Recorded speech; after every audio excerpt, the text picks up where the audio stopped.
Bien-aimés Seigneur, bonjour et bienvenue sur votre chaîne Parole Sacrée.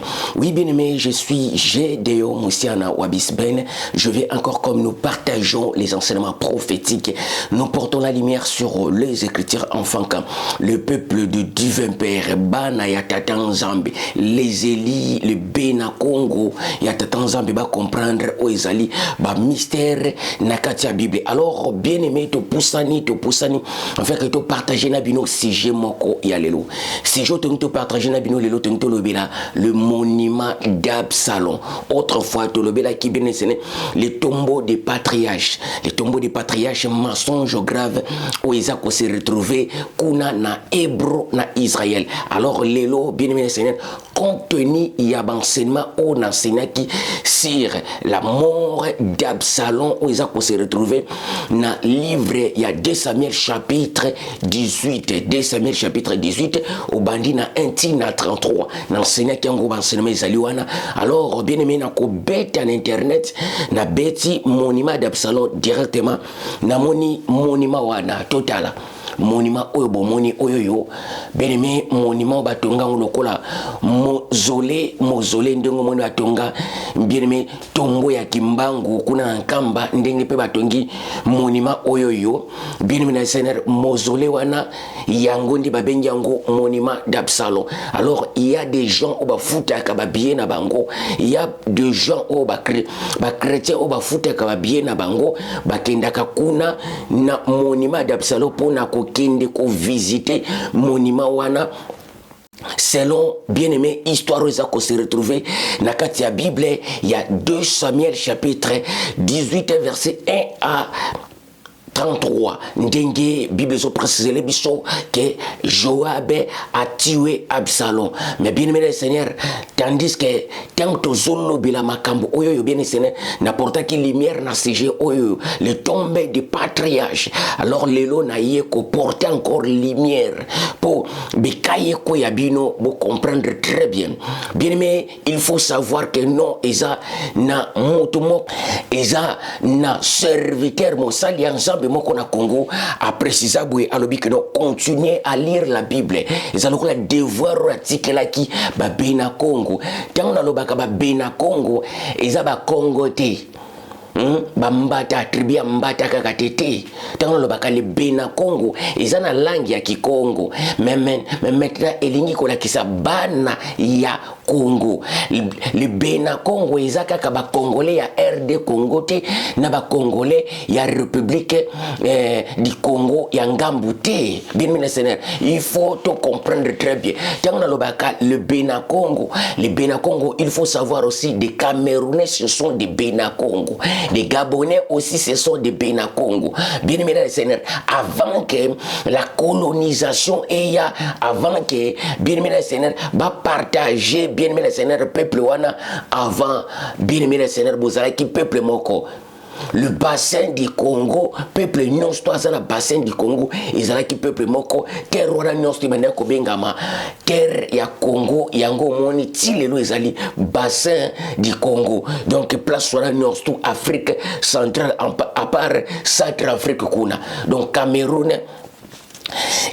bien aimé les Seigneurs Kobanda na sidi ya Cameroun mobimba de Douala à Bertrois au Kitida c'est Nyostowana ce sont des Bena Congo au mona Bassa bien aimé Bampongo Tukuna donc ce sont des Bena Congo oye na Gabon mobimba ce sont des Bena Congo oye na Congo France ce sont des Bena Congo et puis oye na Congo Belge ce sont des Bena Congo et puis tokei na nord il y a Angola bisika ba yombo les yombo auto benga kalilo ba zombo les yombo ce sont des Bena Congo et puis il y a d'autres tribus les susukuna bambata ou les loba c'est siroma ba yakape susu ce sont des Bena Congo et puis toke kozwa Zambie mobimba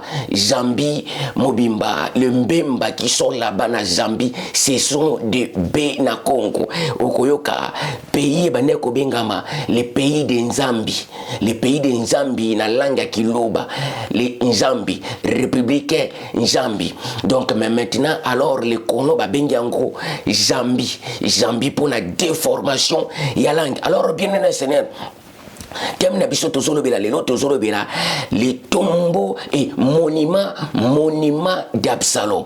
Monument d'Absalom puisque l'enseignant qui tombeau des patriarches dans le bas qui non na précisa qui bien aimé na scène kolandi sama na carte écriture que non bien aimé tamba zoloba les tombeaux des patriarches quand ils a se retrouver na Hébreu eza lokuta. Alors aujourd'hui encore nous avons attrapé encore une autre mensonge nakati ya Israël. Monument d'Absalom. Monument d'Absalom, tant que vous avez un tiwana.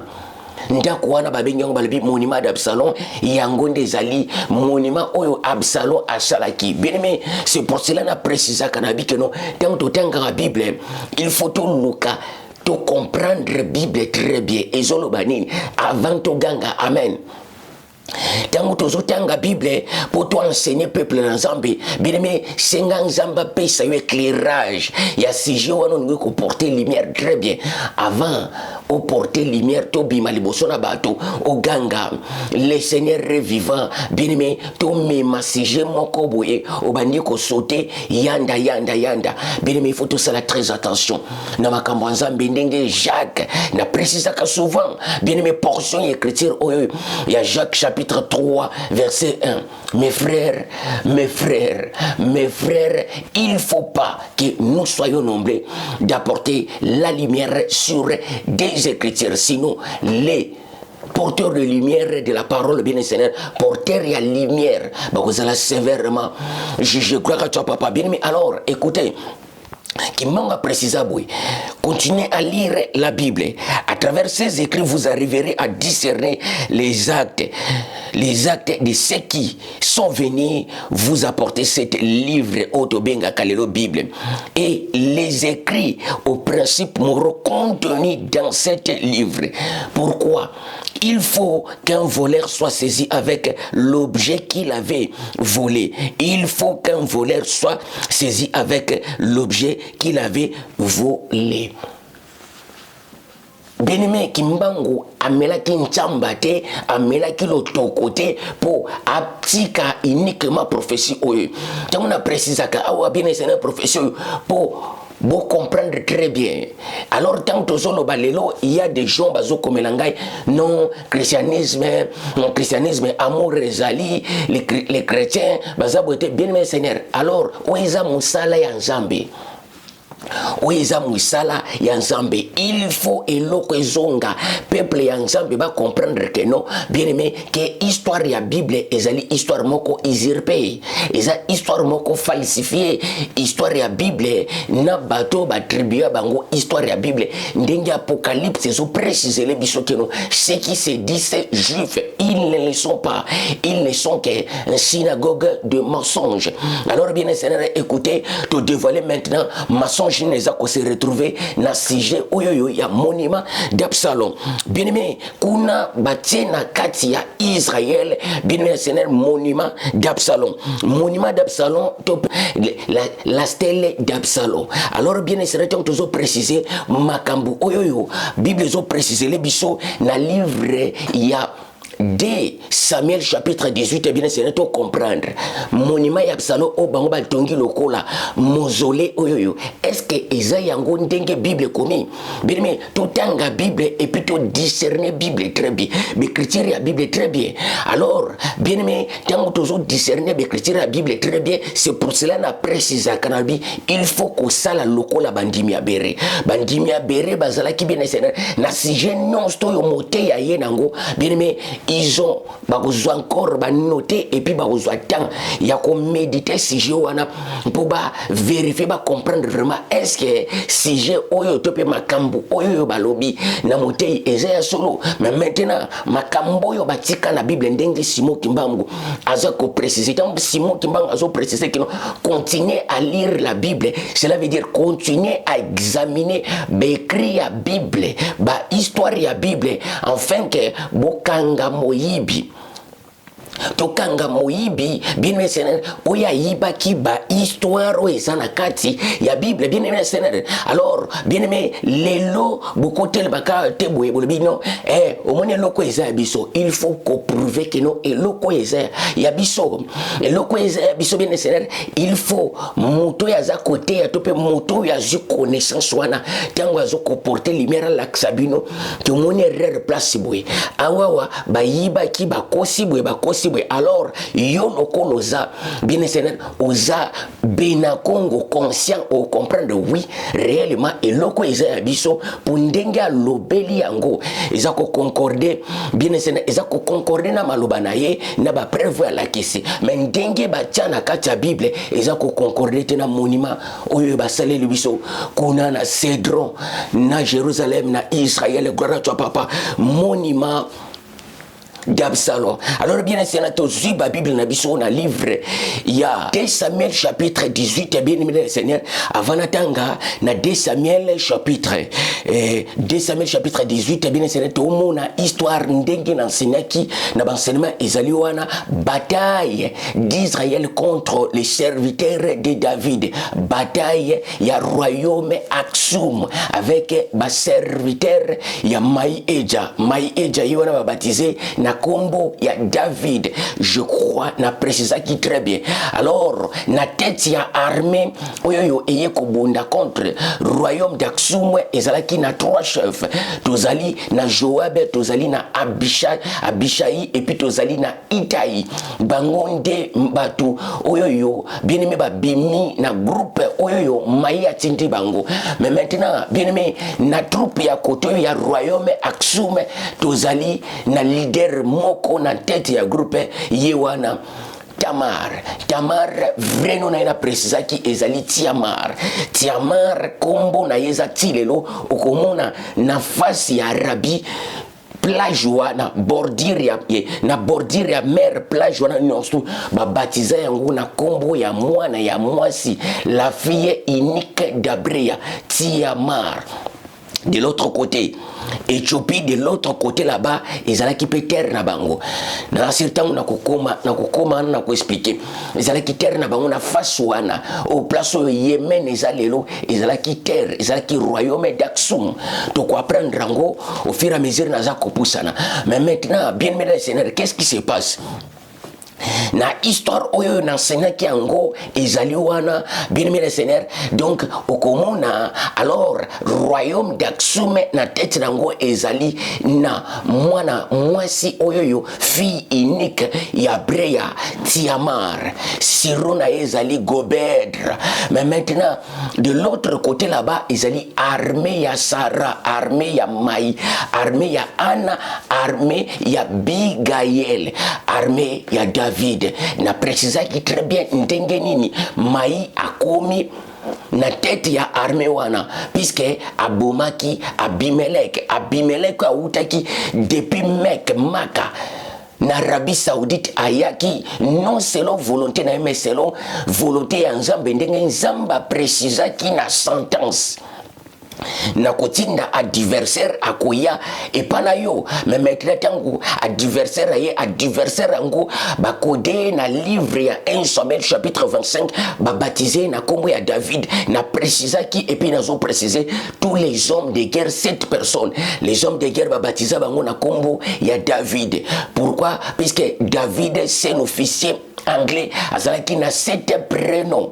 Gloire à toi papa. Mais maintenant après que adversaire a récupéré royaume oyoyo Yaksum ou baptisé na kombo ya Israël. Gloire au Seigneur puisque na temps oyo Israël kutuna na botamité Jacob naissance na yena no kuté salamité.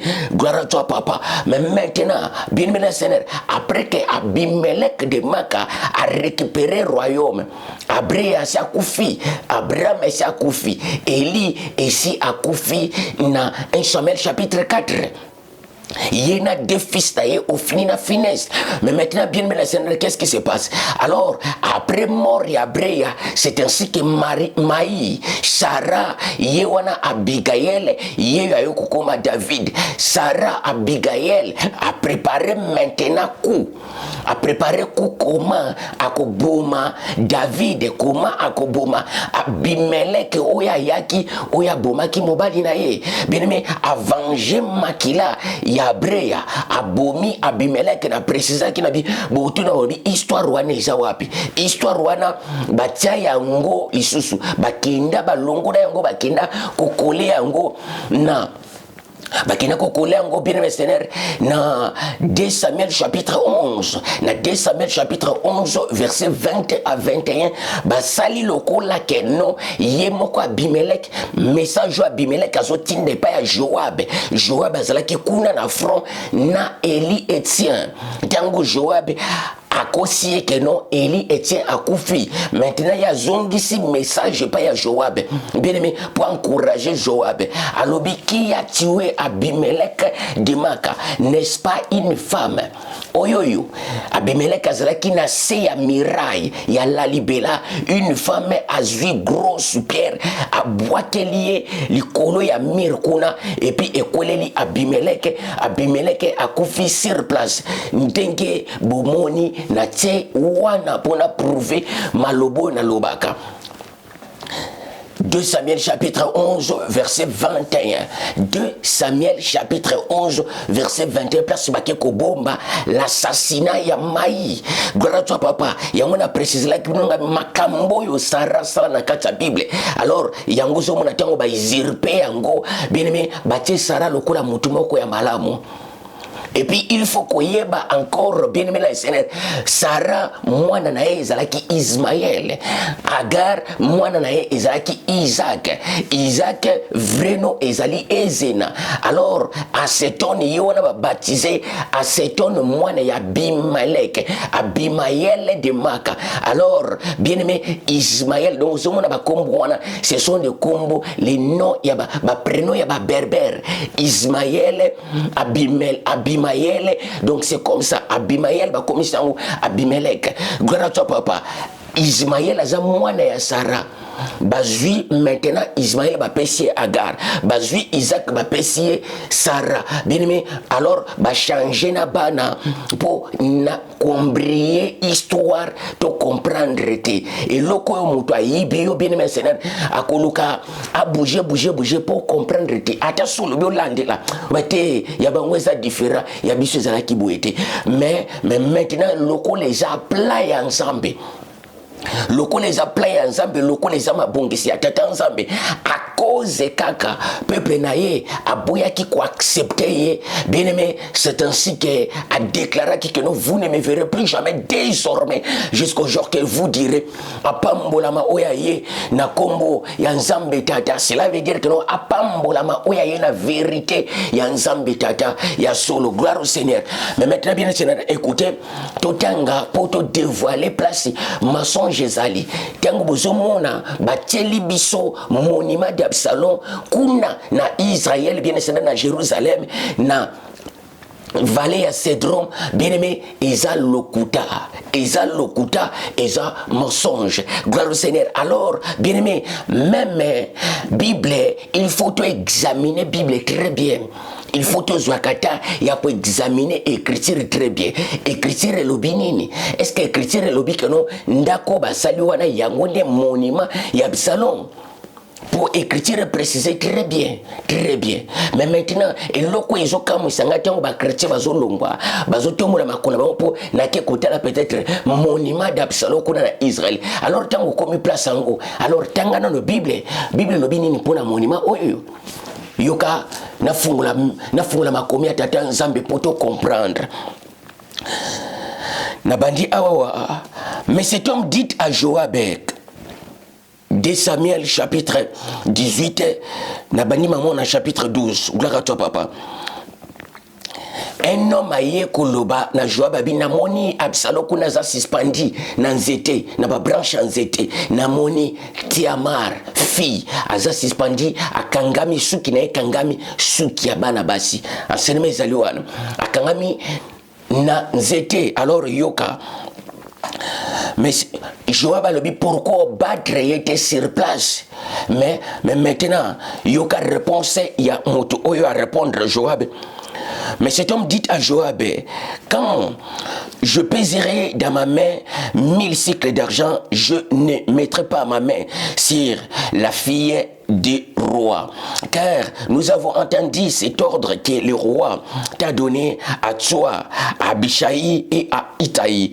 Prenez garde chacun au jeune Absalom. Et si j'ose attendre parfaitement à sa vie, rien n'aura été caché au roi. Et tu auras été toi-même contre moi. Joab dit, je ne m'arrêterai pas après toi. Et il prit à mettre trois javelotes et la fossa dans le cœur d'Absalom, encore plein de vie au milieu du Térabite. Du jeune Jean qui portait les armées de Joab, entouré Absalom, le frappa et le fera mourir. Joab fit sonner de la trompette et les troupes revirent, c'est ça, ainsi de poursuivre l'armée d'Aksum, l'armée d'Israël, parce que Joab l'a empêcha. Il prit Absalom, le jeta dans une grande fosse au milieu de la forêt, au milieu des massifs, au milieu de la forêt, et il mira sur lui une grande morceau de pierre. Tout Israël s'enfuit chacun dans sa tente. On a répété, uniquement à 17, il prit Absalom, il prit Tiamar, oui, à Koufi déjà, il prit Absalom, il prit Tiamar, il la jeta dans une grande fosse au milieu des massifs. Massif wanezati lelo na Meakelenia, ndenge moni na komia ngwana Meakelenia, na zone ya Tigre kuna likolo ezali terre oyoyo bien aimé place oyo babenyango site ya Mai Eja na précisa ki na biaza na site et puis azali na cité de Mai Eja obalo comme na Bible les cités de David ezali cité ya Mai Eja mwana mwasi Sarah cité na ye atongaki pour mona combien bateau bazalaki fortement riche. Gloire à toi papa, cité wana tilelo la libela. Gloire au Seigneur. Et puis na même la libela wana place le Seigneur a botamande na la libela wana. Makambu ya somo eza koya. Le Seigneur oboganga ka Jésus abotami api na Bethlehem. Na Nazareth, na Bethlehem, bien aimé, Jésus a boutami na Bethlehem, Jésus a boutama na la libela. Pour comprendre code ni les place wana pourquoi ba koda kango Bethlehem et puis il y a boutami na la libela, a boutami na la libela na cité de David, na cité ya Mai Eja. Gloire au Seigneur. Na continué, bien aimé, na répété 2 Samuel chapitre 18 verset 17 à 18. Place oyoyo, bien aimé. Place oyo libota na nzambe ekai ifwe koya pour te dévoiler monument oyo eza ko se retrouver kuna Israël eza lokuta. Écoutez très bien. Il prit Absalom, les jetant dans une grande fosse au milieu de la forêt et mira sur lui une grande morceau de pierre. Tout Israël s'enfuit chacun dans sa tente. De son vivant, Absalom s'était fait ériger un monument dans le vallée des rois, car il disait, je n'ai point de fils par qui les souvenirs de mon nom puisse être conservé, et il donna son propre nom au monument qu'on appelle encore aujourd'hui monument d'Absalom. bien même maintenant tant tozo préciser awawa kuna oloko omoni batie wana basali lokola mosole ndenge omoni basala na nkamba ba mosole wana mwenda kwana bango batongi mais maintenant ndako bango batongi bible zo préciser les biso na livre ya 2 Samuel chapitre 18 verset 18 que monument wana ezatilelo babenga kango monument d'Absalom. Bien aimé, alors na ba enseignement les cas qui na précise là qui bino tant bazolo ba Absalom eza juste code. Tant bazolo ba Absalom eza juste code. Pourquoi? Puisque bien aimé na 4 personnes na 4 Bible 4 personnes ba baptisé bango na kombo ya Absalom. Pour nani? Pour bana wana babande ko commettre des choses ba na bango lokola ba salopard. Alors c'est ainsi que ba baptisé ki bango na kombo ya donc au lieu de dire les salopards alors bango ba baptisé bango des Absalom. Gloire au Seigneur, des Absalom, les 4 fils, les 4 enfants, baptisés bango na kombo ya Absalom. Mais maintenant, il faut nzamba pesa yo pour porter lumière. Nokito kolo blabla. Bible a ils ont précisé biso. Son corps a été jeté dans une fosse et recouvert d'une grosse tente de pierre. Son corps a été jeté dans une fosse et recouvert d'une grosse tente de pierre. Mais maintenant, bien Seigneur, alors, Bible les ont révélé, boy, de son vivant Absalom. Na même place, na même lieu, oyoyo, maï et jasombaki, babenyango les cités de David, tous la site de David, na cité de David. Alors, les sites de David, place aux hommes que non, bien aimé, batiana histoire que non, Abraham accueilli, et pas, il y a ba fils, il y a accueilli, et pas, il y a fils de Etz Kosomba, bien aimé, comme Kosomba Chan, na Makpela. Or, ezalaki Abraham était ezalaki ne Maï Sarah. Maï accueilli et pas yaba bitan o bazalaki ko fanda place wana accueilli ko somba mabele wana. Gara to papa mais maintenant mabele wana tango sombi yango apesi yango kombo cité ya Maï Eja, cité ya Maï Eja. Mais maintenant, ils ont se retrouvé dans le nord, il y a royaume Aksum, kuna na nord Éthiopie, na province bien Seigneur ya Tigre, na zone ya Meyakelenya ndenge na Tiwana. Mais maintenant bien Seigneur, na histoire oyoyo ils ont précisé très bien de son vivant, Absalom était érigé un monument, et ça lokola bien Seigneur tolobaka synonyme to koloba dresser, to peut dessiner, to peut créer un monument, ériger un monument. Je crois que non, Boibi français presque un gars. Absalom de son vivant, s'était fait ériger une monument sur cette temps de pierre. Na même temps de pierre, on va couvrir rien d'ango. Absalom, tant que qui dans la vie, adressa qui, bien aimé, a dessiné monument, a dessiné dessin moko wana. Donc, dessin wana tant que mon ango est souvenir mbalamoko, il y a combo na ye. Pourquoi, bien aimé, puisque il faut qu'on y ait na même lieu, ndenge awa wana précisé. Son corps a été jeté dans une fosse et recouvert d'une grosse tente de pierre. Son corps a été jeté dans une fosse et recouvert d'une grosse tente de pierre. Corps naye babwaki yango na libulu na même massif wana place bien aimé na même place où bitumbe se passaki. Après avoir que non Joab abomi Absalom, après avoir que non Joab abomi Tiamar, après avoir que non Joab abomi Abishag, après avoir que Joab abomi Gobedra.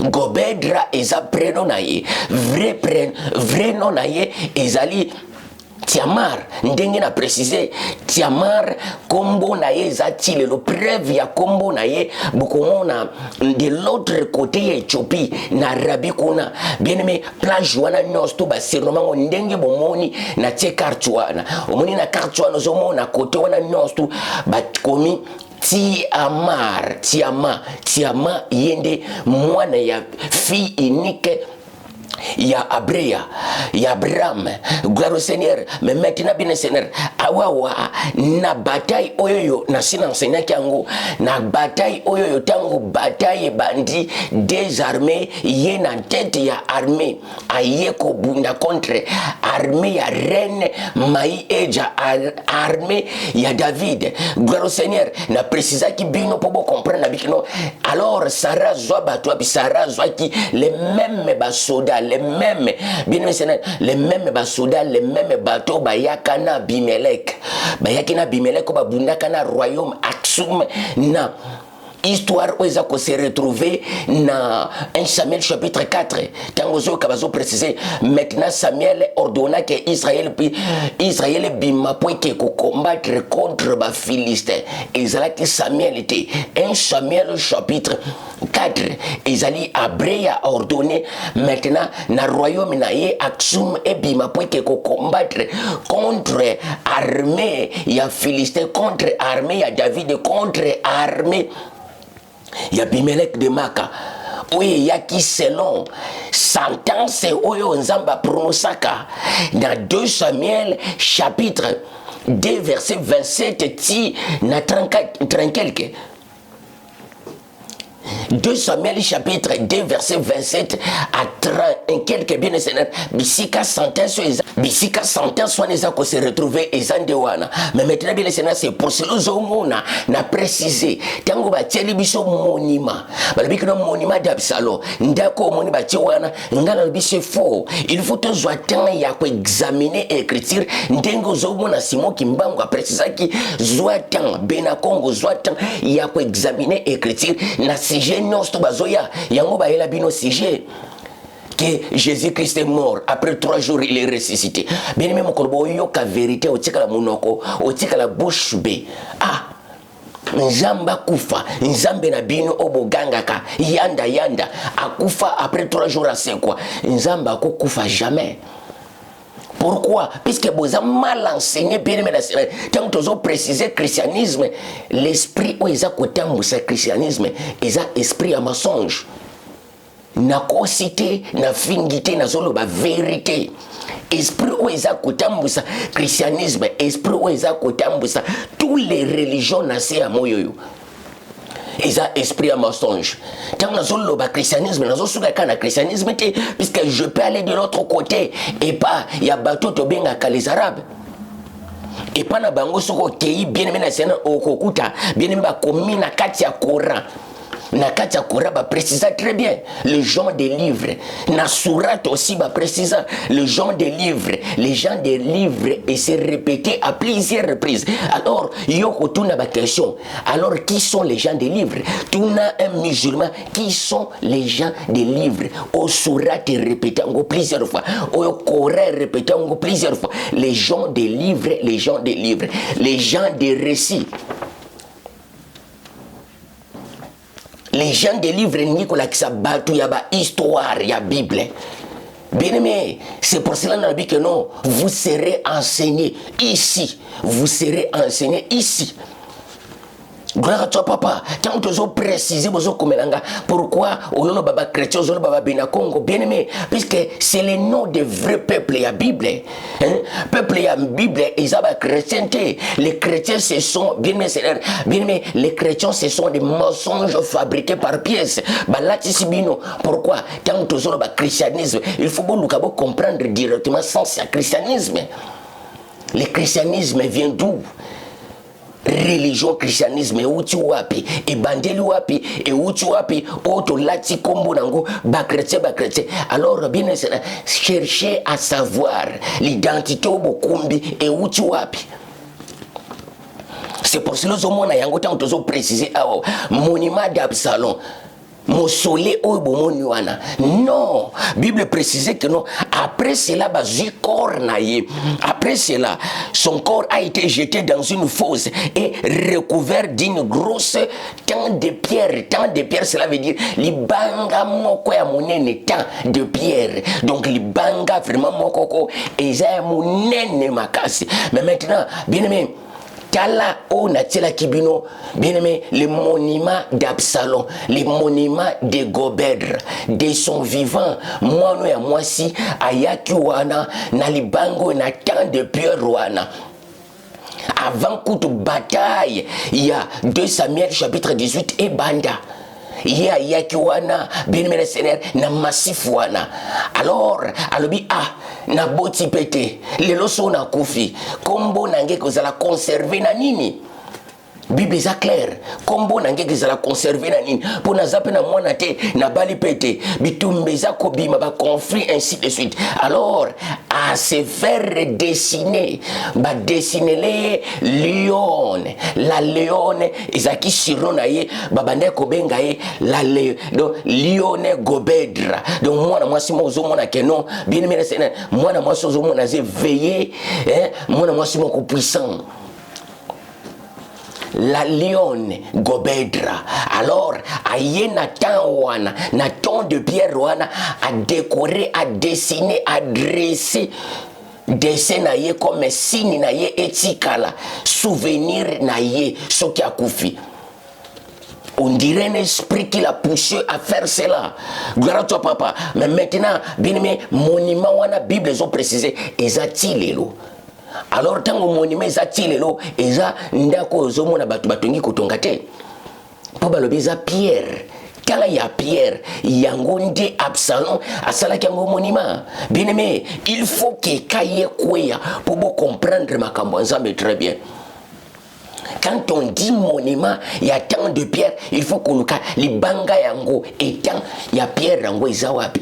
Donc il y a ça grosse pierre ndenge bomone zawana, les banga on a place ya dessinaki. Mais maintenant na sewana de place bakundela ye, basalela ye tombo na sewana, batimbola libulu basalela ye tombo na sewana, bazule même ma libango ya dekoraki leon na ye, alors batindiki yango likolo ya tombo. Ezati lelo bien aimé na Seigneur ezali ti lelo ezati lelo bien Seigneur na zone ya Meyakelenya place oyo bestrege ba monument ya breya na monument ya Zena na monument ya Mai ejeza ko se retrouver na place oyo bakun place oyo bien Seigneur événement oyo ya 2 Samuel chapitre 18 et c'est pas ça ezaka 4 km donc ils ont la même zone mais 4 km place tombo oyo ezali na même zone. Gloire à toi papa bien aimé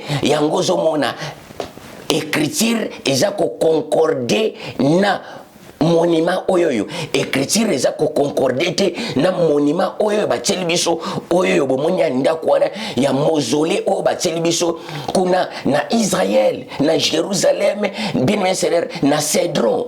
Non, non et non. Bien aimé, il faut écailler quoi to comprendre très bien enfin que Moïse a la saisie na bobjo ya volaki moyibi azala saisi na histoire ya yibaki moyibi il faut tokanga moyibi bien Seigneur avec des preuves pour ceux qui ont des preuves alors bah non ils ont binoté.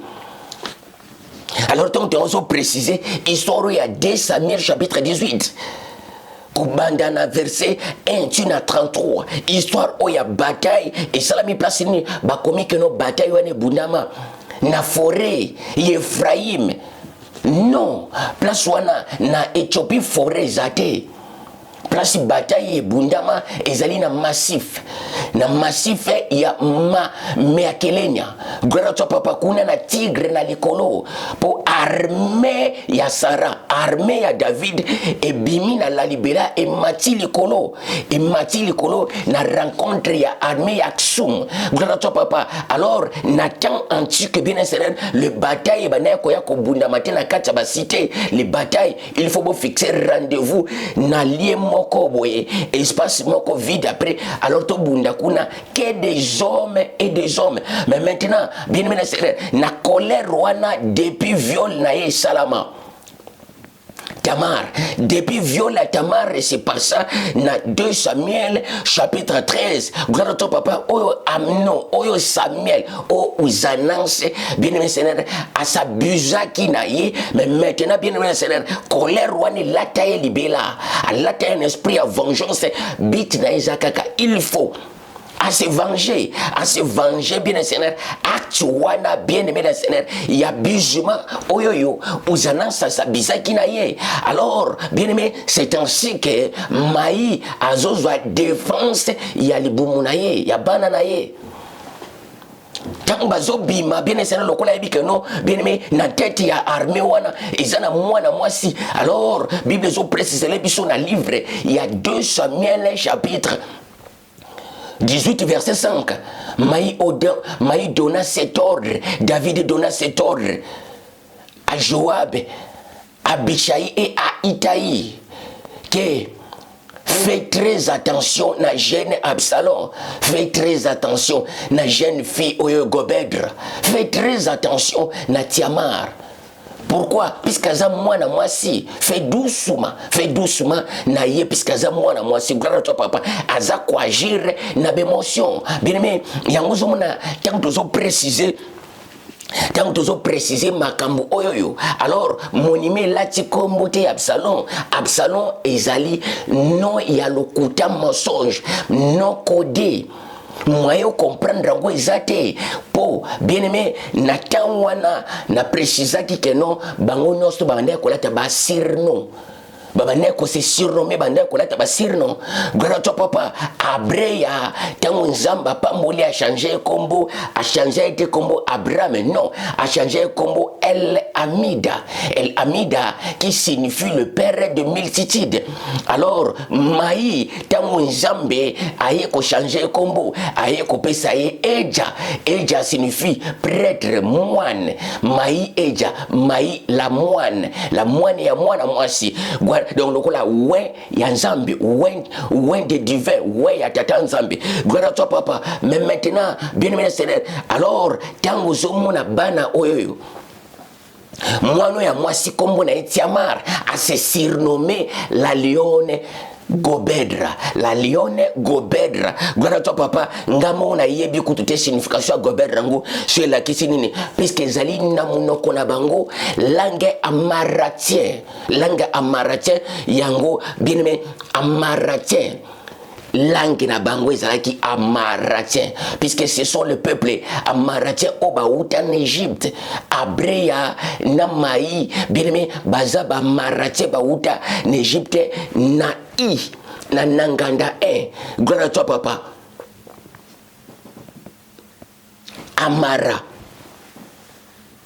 terre na bango place wana donc le peuple amaratien lelo bakomi peuple aksum peuple Abreya mais d'origine na bango baza ba maratien po bauta en Égypte kuna. Gloire à toi papa. Mais maintenant bien aimé yango zomona mwano ya se adressaki monima adesinaki ay erijaki monima likolo ya tan ya pierre, likolo ya grosse pierre yango batia yango likolo ya tombo na ye selon souhait na ye bazoye te bakene kotia ye bien aimé place bestrege o ezali kuna na Makelenia bestrege ya bango nosto bezena babreya bamai no batika ye na kwena ye selon souhait na ye pendant tango azalaki vivant. Bien aimé tolinga to comprendre makomi ya nzambe très bien lokuta nde bien aimé naissance ya nation ebotami na lokuta po eza biblique. Et ça biblique, Bible ont précisé très bien. Dès Thessaloniciens chapitre 2, verset 11. C'est pour cela le divin Père les a livrés tous, le monde entier, afin que va croire dans mensonge. Pourquoi? Quand il est venu vers son peuple ne l'a point réussi. Peuple n'a pas dimeliété. Alors, son atuni bino. Condamnation na ye oboganga ka Jésus Christ, condamnation na ye ba condamna ki ye na papier wana tango ba condamné ye motif ya condamnation na ezaki nini ba comment la Bible non celui-ci a dit que non il est le roi des Juifs moto alobi kaka je suis le roi des Juifs yango ba condamné non la parole de la vérité tango ba condamné que non cet homme a ramené les hérésies. Condamnation na ye ba condamna ye lokola mutu moko amemi aye na hérésie. Tango bazolo ba hérésie elingi kolakisa fausseté. condamnation ya mokolo parole condamné ye balobi que non moto ya zolo baba hérésie. Mais maintenant bien aimé tant bazotiela bino na kati ya Bible yo yebi que non condamna Jésus Christ condamné na nini. Bien aimé, il y a autant à prendre ici. Nzamba zala na bino gloire à toi papa yango tant tozo préciser oyoyo na préciser ngo bien aimé bévénement et salamaki selon sentence au Nzambe a déclaré na maison Yabrea. Tant tozo tanga 2 Samuel chapitre 2 tant tozo koma na 27 à 34, 27 à 34, 2 Samuel chapitre 2 verset 27 à 34. Au moment la sentence oyoyo, place un serviteur aya coupé sa abreya sentence oyoyo, nous avons déclaré à cause que non bana ya breya au fini na finesse bien aimé ashmar na sim na sumienne bien aimé ba commettre oezali ba profaner oezali temple ya yeya. Na lobaka yango na précisaka Bible eza na sens nango eza teneti batiela biso bomona bakombo ebele donc bozoye ba sens ya Bible te sens ya Bible ezali ke non bien aimé bévénement non tezo salama po libota ya breya ba profanaki temple ya Nzambe. Alors colère na ye et ye a déclaré sentence. Alors bien aimé l'effet ya sentence wana puissance ya sentence wana et créer ba histoire onostu et créer ba bataille onostu et créer conflit ya deux familles, ya deux maisons, ya mabumu mibale. Libumu ya Sarana, libumu ya Gar, libumu ya Maïna, libumu ya Gerlata. Des femmes oyo baza des mystères différents. Bible ont précisé très bien. Dans le livre Galates chapitre 4 pour te comprendre sens exact. Alors le même sentence wana yango le tout-puissant tata Nzambe qui confirme ngo lisusu na munoko ya violeur Uzanas Amnon Samuel le violeur va confirmer par naie moi no ba dédia qui est et pas ya Nzambe. Mais à cause de la force, il y a sentence bien à se retrouver à commis pervers sexuel. Gloire à toi papa. N'a précisé qu'encore la enseignement où tu colles. Après que non effet à poison ici, va traiter ici, à quel côté on a conseil et pas. Il y a conseil à maman naïe. Alors que ferais-je na salanini pour se venger les bossus à frère nangaï. Alors le conseil à l'obi Zwaka bakokibini na ye coucher na bango na présence ya Israël mobima na présence ya peuple nyonso. Alors c'est ainsi que bien Amnon Absalom a baptisé wana na livre il y a 2 Samuel chapitre 16 Amnon azuba kokibini Absalom azuba kokibini nyonso ya David ordonné ba tante likolo ya ndaku na la libela ba placer tante alors il y a matida ba kokibini wana bien aimé Seigneur regardez un esprit à pervers au comprendre ba semaine zoko ya mama na ya finga ya loza pervers. Gloire à toi papa mama na ye albi que non nazana rebelle na pervers na boti pervers na rebelle pervers sexuel. Gloire à toi papa. Bien aimé, tu confrères joyeux comme il y a une bataille boye. Bien aimé, à cause y a yé Uzanas, à cause y a yé Samuel. Or, Nzamba yaki ko confirmer sentence wana na monoko na ye.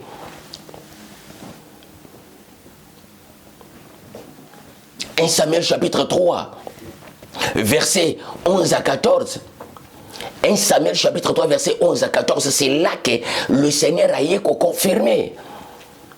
Abengi Uzanas, Amnon, Samuel. Oui, parle, ton serviteur écoute. C'est là que nous avons précisé maintenant, confirmation et sentence, c'est que je veux faire à la maison de ton père.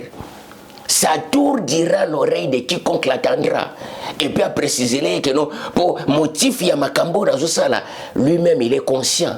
A préciser là que non, puisque non, lui-même il sait.